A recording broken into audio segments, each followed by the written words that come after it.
Most relationships fail because someone is afraid to leave. Look, if you're looking for a movie that exposes the real life problems of modern relationships, real life problems, so not fairy tale versions, then this movie is a must watch.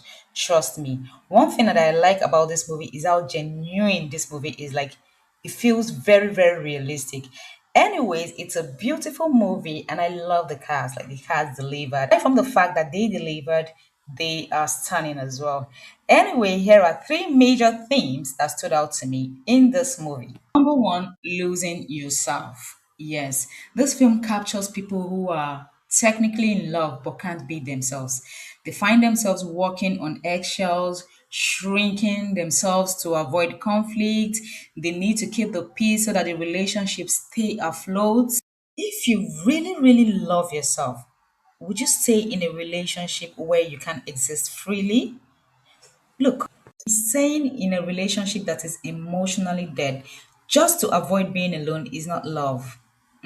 That's fear. Number two, cohabitation without real commitments. Ha! Now, this is the one that has eaten deep into our society. This movie touches on the normalization of living like husband and wife without clarity. Now, don't get me wrong. It's good to get to know someone. But when you're playing house without direction, without, clarity, that's dangerous. Listen, time is one of the most valuable assets. Now, investing it in relationships with no intentional commitment is emotional gambling. Yes, take it from me. Go read the book The Mess We Call Love. You understand why cohabitation without commitment is a dangerous zone. Number three, unrealistic standards.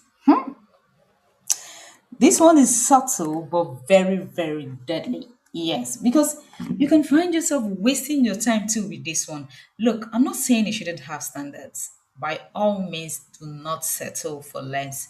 But can we start demanding standards that we embody ourselves? Standards, yes. But here is one question that you should ask yourself and be honest about your response or your answer.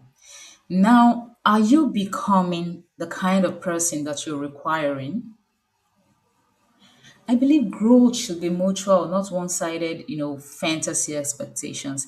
Anyway, I love how this movie exposes the imbalance. Like, it's okay to have standards, darling, but please make it realistic.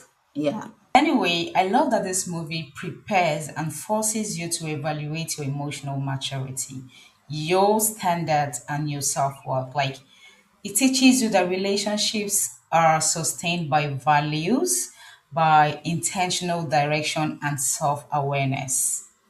And if you want practical clarity on how to build a healthy relationship, then you should pair this movie with the book The Mess We Call Love. Trust me, you're going to learn a whole lot. This is a must watch for anybody who wants to take their relationship serious in 2026.